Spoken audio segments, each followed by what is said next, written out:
Welcome to Powering Conversations with SP Energy Networks with me, Rachel Malcolm. Today we are delighted to be joined by Scotland football team captain Rachel Corsie. Hello, how are you? I'm good, how are you? Yeah, all right. Welcome to sunny BT Murrayfield. Thank you. As ever. Nice to be here. Good. Have you ever played here? We've played here once against England in a snowstorm, so it was pretty horrendous. Oh dear. But should we head inside and have a chat? Let's go. Well, welcome Rachel to the Powering Conversation studio. Glamorous as ever. How are you doing? I'm good, thanks. How are you? Yeah, not too bad, thanks. You are just off the back of a big win. Mm-hmm. How are you and the team feeling? Pretty good, I think. I was actually really nervous before the game. Well, I think you knew because we kept bumping into each other all last week. It was just, the game, obviously, the nature of it against Ukraine, you didn't know what to fully expect. But also, I mean, the week before we met for camp, I didn't even know where my boots were, and I was really hoping they were in the hall cupboard, which they were. But it just took a few people a few days to just get back up to speed. How long had you not been playing for before you came into camp? It had been 6 weeks since I had last had a competitive game, so that's mad. Enough to definitely lose your touch.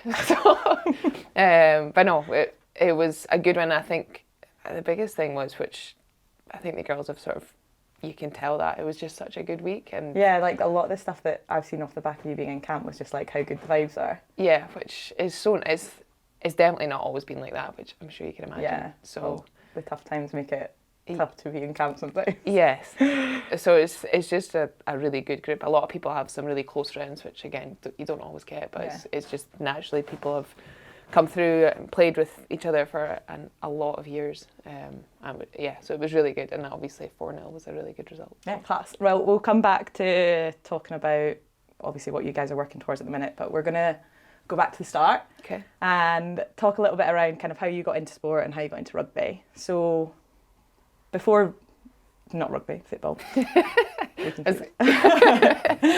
So before we kind of delve into your career and stuff, what was the kind of thing which got into sport? Were you always in sport?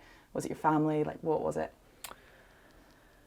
I've always loved sport, but probably it definitely wasn't forced upon me, but it kind of was something that naturally I fell into, partly because my mum and dad loved football, so my dad played and sort of ran just an amateur team.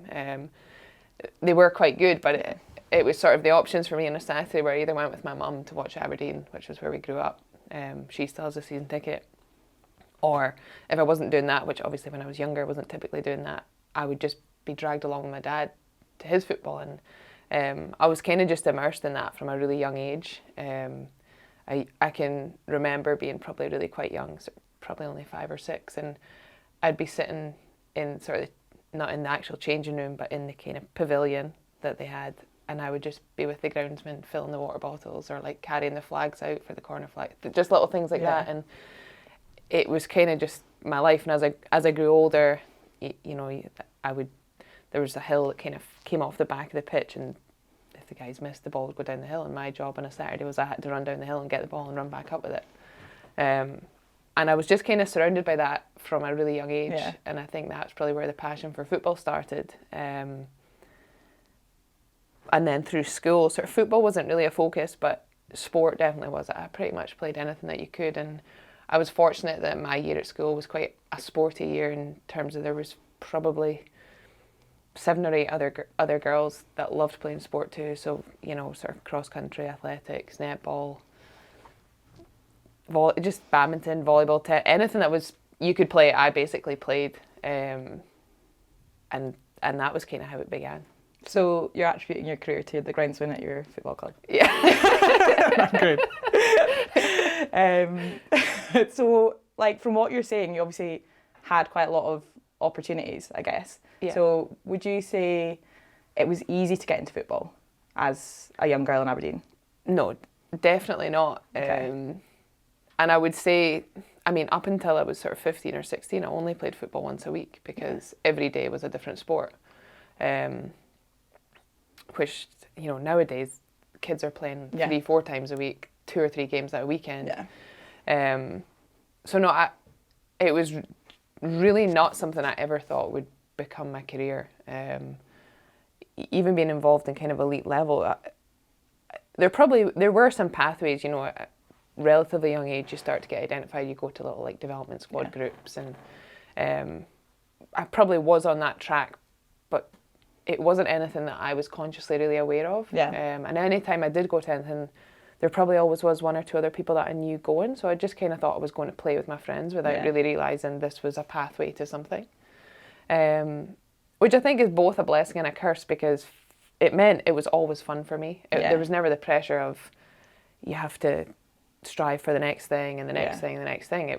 I was just going and having a great time, and I was a kid that loved being outdoors, so like I say, I would do anything. But as I got older, I would say actually being from the northeast, there was probably quite a lot of barriers that almost became the drive that did kind of push me on, because there's naturally just a central belt bias. Maybe bias is a harsh word, but naturally the people in the central belt are seen more often by the coaches that then are involved in elite level selection, things like that. So there was definitely some hurdles along the way. Have you seen change in that? Like, I don't know if you go back there much at all, but like, has that changed, and is it something you're passionate about to improve, I guess, in the women's game? Yeah, my parents are still in Aberdeen, so I still go home a lot. Aberdeen's a club I support. I still like my parents. Good. I go home a lot, and when I do, I try and, you know, not necessarily see the women's team, but I still go to the club, and I'm still, you know, in touch with people at the club, and I know that the men's team have now taken on a lot more responsibility for the women's team, which naturally just has sort of a trickle-down effect to the youth level structure. And now sort of their senior team are back in the top division, which again just this helps everything. And there are definitely more opportunities. There's more awareness to the fact that there needs to be pathways for everybody. So it's definitely improved, but I think it's probably always going to be a challenge just naturally. But there's definitely girls that are coming through the ranks from that area, and I think it's easier as well when they can possibly see other players. You know, not just me, but in the last couple of years, there's been a few players that, you know, Kim Little, Rachel Small, Rachel McLaughlin, the Rachel thing, obviously, but very good mate. That have come through, and I think that as well helps younger generations to 100%. At least associate with someone who they can see has gone on and reached the top. Did you have anyone growing up that, I guess, either inspired you or had like a big influence in terms of getting kind of more serious about the game? Obviously you said it was all kind of fun, but there was obviously a point where you transitioned to being a little bit more serious. Was there someone that kind of pushed that or inspired you or drove you towards that? Not that I can really consciously remember. Probably my parent. I mean, both my parents, but my dad was sort of the one that always was mainly the one that would drive me to, you know, down to Glasgow, down to Edinburgh, wherever there was trials. And I suppose I was really fortunate that my parents could do that, because had they not been able to kind of have the flexibility to take me to these things, which, you know, would be on a Tuesday afternoon or a Wednesday night, it's not possible for some people, and that could have limited me. It could have been a barrier that meant that I wouldn't have been able to have the opportunities that I've had. So it was probably more just my parents allowing me to have the chance to just keep moving through kind of the pathways that 100%. I feel, looking back, I know that was hugely important. And then tell me a little bit about how you got into kind of senior women's football, but then obviously transitioning towards playing for Scotland.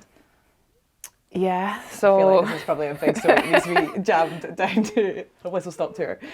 Okay, we'll go as quick as we can.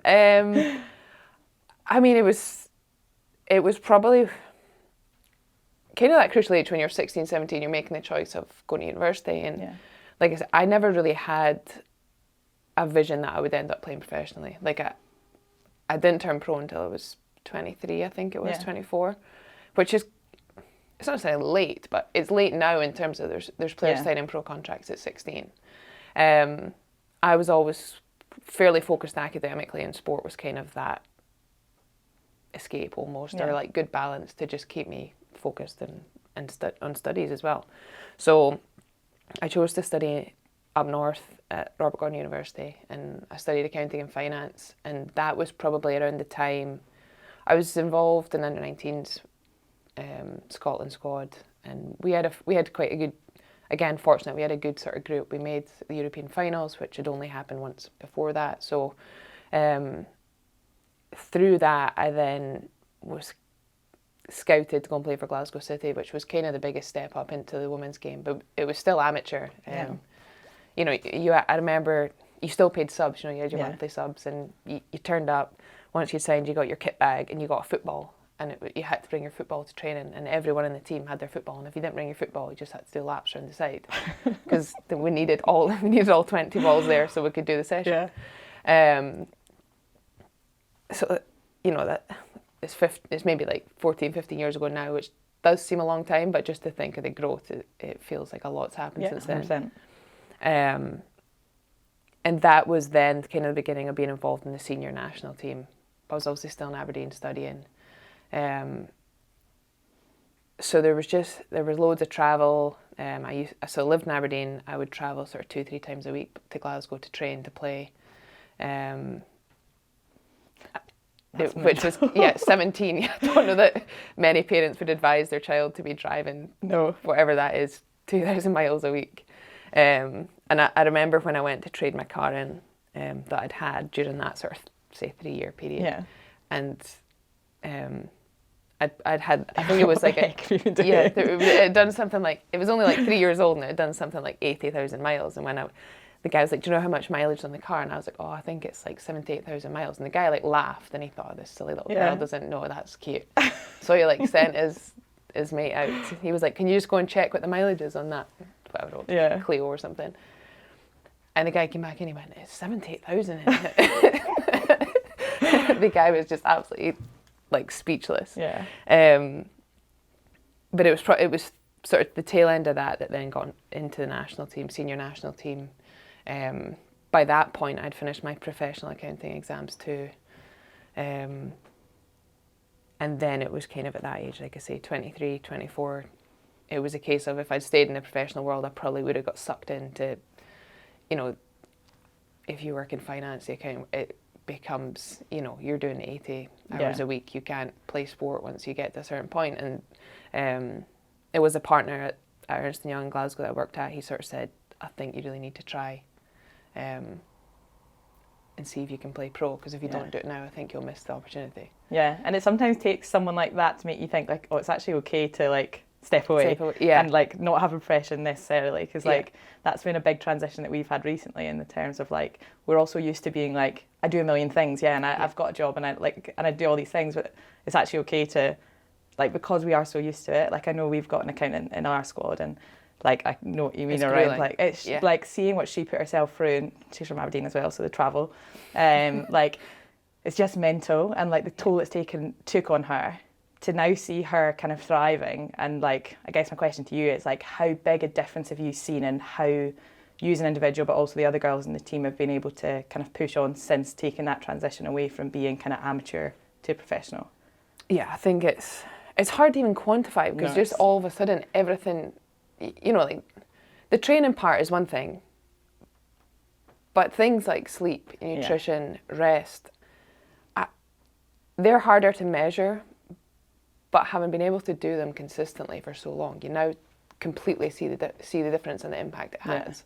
But like you say, you don't know anything else. All you know is getting up at 5:30, going to training at 6 a.m, then going to work for 8 hours, then coming back home to go back to training again, to then try and make something to eat for dinner at like 10 p.m. at night, and then do your washing, and then prep your bags for the next day, and then get to your bed at 12, and then get 5 hours sleep, and then the cycle just keeps going. That's kind of all we know, because for us, we've kind of gone through a time when there's not been an alternative.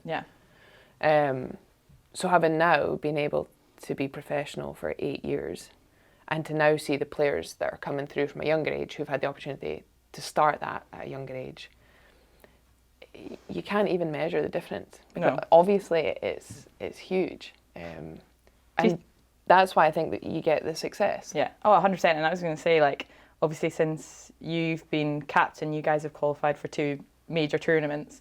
Do you think that is like, I guess, a result of having that extra support and having that ability to be professional? Yeah, I think it has to be. I mean, probably the 2017 Euros, which was the first tournament we qualified. I think we were fortunate. We had someone, Anna Signol, who was the head coach at that time. She'd been the head coach for a long, probably, I don't know, maybe 8 years prior to that. She'd put in a foundation that had almost that set the platform to then be able to have the opportunities to probably go on and be professional. And you look back at the time, I just remember we used to always think she was crazy because she had us up at 6 a.m. training, and she had us, we used to think doing 1 to 2 sessions a week was a lot. You used to think you're working so hard, and all of a sudden you had to do 4 sessions a week. You were like, that's ridiculous. This is ridiculous. And now you look back and you're like, she was so ahead of the time for us. And she's totally paved the way. And now, I think those things are now just taken on a new level, and it's huge. Yeah. Okay, that was all quite heavy, so let's chat about some of the fun stuff. Tell us a little bit about that kind of World Cup experience in terms of, obviously it was a massive kind of experience in terms of even just qualifying for it. I remember us guys like watching you guys along and just like getting so invested in it. But tell us a bit about kind of that experience of being captain, qualifying for a World Cup and performing at a World Cup. Yeah, it was surreal. And the one thing I will say is you have to do your best to stay in the moment, but it's so hard. Yeah. It's so hard. I think still to this day, I'd say qualifying was one of the best moments ever. Like, which obviously being at the tournament was unbelievable, but just that day, I can still just so vividly picture like the actual changing room we were in, like because we were in Albania, which is possibly not where you would choose to enjoy the celebrations, but equally that was what made it almost amazing because, we were just all together. There was no other distractions. We just had each other. Yeah. And so that night was quiet. Very quiet, very early, 10 p.m. bedtime, lights out. No, it was just a really fun night, and I feel this too in the women's game. You're so scared to do anything that potentially could be frowned upon. Yeah.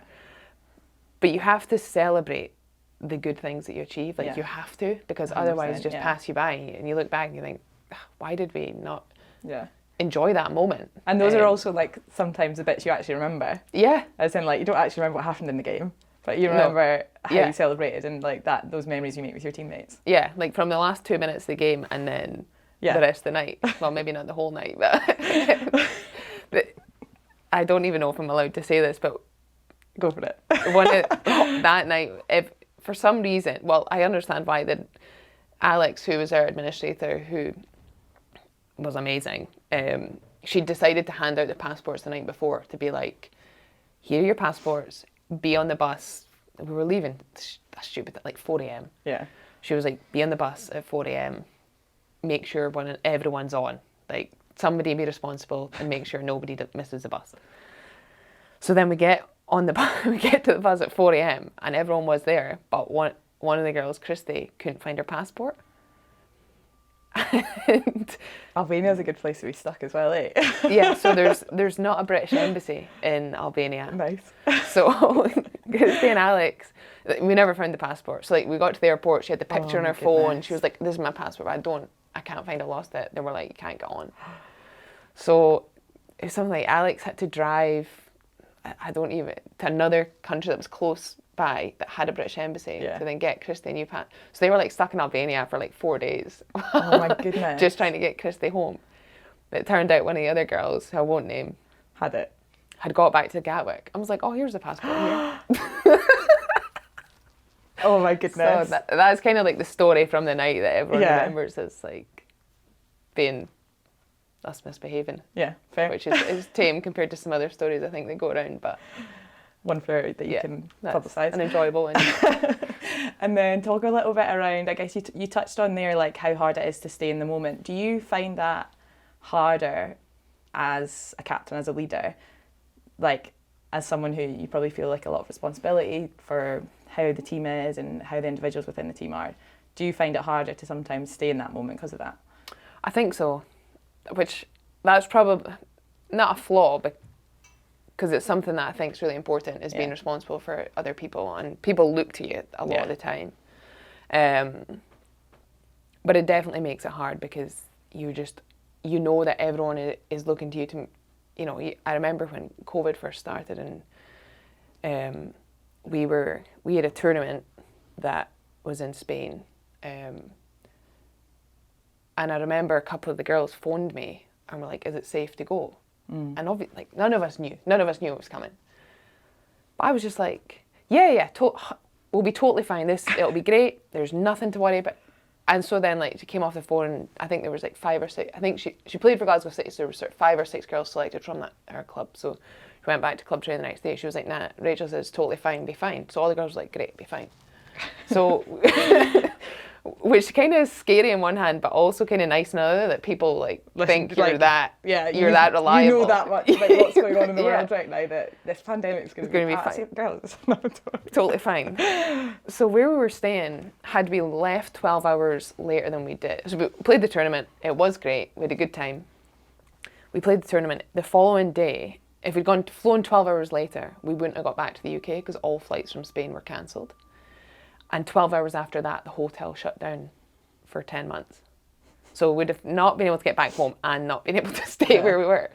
And you're just like, wow, I so naively, reassuringly told all 25 of us, "Nah, let's go, be great." So it's definitely one of these positions where you don't prioritise yourself. And I don't think people, that's one thing I don't think people understand. You know, there's not that many people check on you. Yeah. You just assume that you always have to be fine in every situation. Yeah. And I think that's sometimes the toughest part, because you go to big tournaments, it's emotional for everyone. Yeah. It's stressful. So you just have to have like your group of people which you then know you can rely on. Yeah. Do you like get much support around that in terms of like how to, I guess, like we call them people in rugby call them like your lieutenants, like you're like kind of like right-hand women that you would like turn to on the pitch or off the pitch when things are going, for a better word, going badly. Using the wrong phrase there. Keep it PC. So like, do you have support around how best to kind of, I guess, use them? Because like this is something like I think like you very much like learn on the job, as in like, because I remember when I first started like in like leadership positions, and I thought I had to do everything myself and like make every decision myself and like you say, be fine in every situation. But like I think like the biggest thing I've learned is like that I'm actually so much better if I don't make any of the decisions hardly. Like, and I actually like rely on other people around me and like use other people. But I think when I first started it, I thought it had to be me. So like I'm just interested like from like, because rugby is quite a sport where like lots of people have different strengths, if that makes sense, like around set piece or like what the backs do and stuff like that. So I have to use other people's knowledge, whereas when I first started doing it, I would do it myself. But I wonder, like I guess in football where it's a slightly different sport, obviously, is it the same kind of mentality? I think the same as you. I've learned as I've gone, and I'm definitely different today than how I was 5 years ago, 10 years ago. And you learn who the people are to help. There's one thing, Jen Beattie is the vice captain of the national team, and the last camp we were at, she just straight up said to me, she was like, "You're just rubbish at delegating." Yeah, I've also been told this. And I was like so annoyed. I was like, "No, I'm not." And then I was like, "Yeah, actually, like I don't delegate, and there are people that want to help." And there's some things that you can't really delegate, but there probably is a lot more that I can. Yeah. So that's definitely something that I think is a work in progress. But I think I've been fortunate. I played with a lot of people that have had a lot of experience as captains, and you sort of see how they work. And I think and they don't necessarily need to be a captain. They can be someone that's just 100%, you respects a teammate or someone you've played against. And there's sort of little things that you just pick up and you think that's actually something I'd like to do, or I need to think about that. I've never thought about that before. And as you get older, you become a bit more relaxed about what is really important and what's not. You know, I think when you're younger, you think in the moment, whatever's causing you stress or in your mind, you think it's like the most important thing ever. And then you can have a little bit of perspective of like, in 24 hours, this isn't going to matter at all. So yeah, I think you have to learn as you go. Yeah. Is there any like one thing or a couple of things, if there is, like that you kind of like underpins your leadership? So like things which you think are kind of the most fundamental to being an effective leader? It's a tough question, that. Yeah. I think possibly in sport, the one thing I try not is kind of that calmness in tough situations. Yeah. Because it's already a very heated and emotional time, because you're playing for your country and every game is very important, and some of the games you end up playing, like qualifiers, World Cups, knockout games, things, there's already so much emotion and heightened anxiety that trying to have a level of sort of calmness and stability is often really, really important for the whole team and what you're trying to achieve. So I think that's something that I always try. I'm never sort of too high and I'm never too low. I'm quite sort of mellow. Okay, so looking forward, obviously at the minute you are going through the qualification process and the lead up to the next World Cup. How important do you think it is to obviously follow up, having been at the last World Cup and that whole process, to qualifying again in terms of the growth of the game in Scotland? Yeah, I mean, I really, really hope we can qualify, and we're now in a position where we have a really good chance. Well, not a really good chance, a good chance to get at least to the next stage of qualifying, which is a good position to be in. To qualify for a World Cup within like the European bracket is just so tough. It's the same as rugby as well. Yeah, there's just so many really, really top nations that sit. I think I was doing some prep work just for ahead of the Euros this summer, and I think it's 6 out of the top 10 in the world are European alone. Yeah. And I think there's 10, possibly 11 slots for Europe in the World Cup. So if you went off rankings, Scotland would definitely be a massive outsider. Which was the same the time that we did qualify. But as you say, just every nation has closed the gap, and you're seeing that in qualifying, because there's been a number of teams who you typically expect sail through qualifying and get to the playoffs are struggling, and there's a lot of new countries now in the mix to have the chance to actually be there as well. So it's got so hard, which is great because it's a reflection of the growth everywhere, sort of on a global level, which obviously is what you want. It's just a shame that there's so few teams get to go, because I think there's the possibility the World Cup will expand in the very near future, and I think that'll be a good thing, because there's now a number of teams that could really compete. I think obviously it's been restricted in the past because you don't want to go to these major tournaments and see score lines that are really one-sided. That doesn't reflect the game at all. Whereas now I think there's opportunity where you could really expand it, and it could be, as amazing and as big as the Men's World Cup. Yeah. Well, I very much hope you do qualify, and I'm sure you will. But just to finish up, can you pick out one or a series of kind of, I guess, career highlights? So what have been the absolute highs in your career so far? Okay.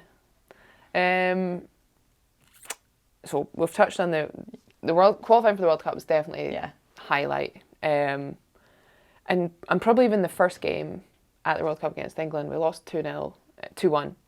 I just remember it was probably one of the first experiences where there was a huge home support. Yeah, the viewing figures abroad as well for that, let alone who were there, it was ridiculous.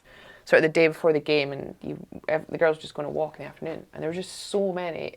There was a lot of England fans too. There was just so many Scotland fans. Yeah, and it was just such a surreal experience, because it's just something that you've never seen in the women's game. So, and then obviously the game itself, it was the first game at a World Cup, and it was just, although we lost, it's still such a memorable game. You guys were class though. You lost, but it was an incredible game. We did really well, which I think was good too, because England was the first game we'd had at the Euros 2 years before. Right, yeah. We lost 6-0, and it was probably a painful start to, your major tournament experience. Yeah. It's not how you want to kickstart the tournament. So definitely those two games. I think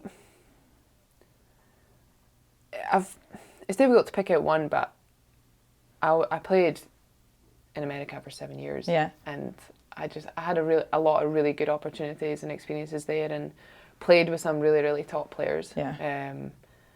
And that's sort of cool. I think just experiencing how they market the game. When I first went, I was in Seattle, and they had a really, really good rivalry with Portland. Yeah. There's probably, Portland are one of the best teams. They sell out their stadium. I think it's 25,000 or so. Mad. Sell it out every single home game. There's like a waiting list for people to get a season ticket, and that's so cool. Yeah, it was just such a, I'd never experienced anything like that either before. So things like that. Getting those opportunities. Yeah, really, really cool. Cool. And right, you touched on there that in America you've played with like some really cool people. Who would you say is the best player you've ever played with? It doesn't need to be someone in America either. Fair. So one I'm going to mention Kim Little because I grew up playing against Kim. Really, she's from Mintlaw, which is about probably 45 minutes further north than where I am in Aberdeen. And we probably grew up as rivals, really. And I can always just remember, under 15 cup finals. We've still got some like old paper cutouts. And now we're really good friends. But it took until I did go to the States, which I was 24, 25, for us to actually become friends. She was at the same club team. Yeah. Was that just because you were just like kind of saw each other as rivals? Yeah. But not in a bad way. We'd cross past the national team and things, but I wouldn't have said we were really close. Yeah. We were friends, but we weren't really close friends. And now, sort of, when we both got to the US, now we're best friends. And I think that's like another part of the game where, it's these people you go through these experiences with, and then you can be friends for life. And so I'll say, and she's also an amazing player. So I'll say Kim. It's not just being a good friend. And then I think I got the opportunity to be sort of centre back pairing with Becky Sauerbrunn, who's the US captain at the moment. And I think just, to me, she's possibly one of the best centre backs that there's ever been. Yeah. So to get to play with her and learn from her, and we had a really, again, good friendship, good relationship on the pitch, and that was something that was really fun. And then when I first went to Seattle, Hope Solo was goalkeeper. Megan Rapinoe played. And two players that have won so many things that you just have to enjoy that. Yeah, just an incredible opportunity. Yeah. Cool. Okay, and then last question that we ask everyone is, if you could give your younger self some advice, what would it be, and why? So this is probably like what I would tell myself as I was like 16 or 17, maybe not when I was like 6 That's or 7. Okay. I think just the importance of the other things like nutrition, fitness. Not that I was ever not really good at those things. I was always an active kid, so I was always in relatively good physical condition, and I always, I came from a family that I would say had a good upbringing, so I always ate relatively well, but just sort of understanding the finer details a little bit earlier. I think would have. I just wish I knew what I knew now, really, in those areas. Yeah, and I guess like that's something like that young girls will have a better opportunity to now, because like you say, like the setups at younger ages, like these, like that's the bit that I think like we do miss. Well, like we have missed in the women's game is like having that level of professional support for people coming through, that it doesn't take till kind of later in their careers to know all the things that you need to know. Yeah, which by that point you've missed a lot of, the gains you make as you're developing with those things are huge, and boys of equivalent age start to get that education 100%. At a much younger age. Yeah. So cool. Okay, well, thank you so much for joining us and chatting to us about your career, and best of luck with everything you have coming up. Thank you. Thanks for having me.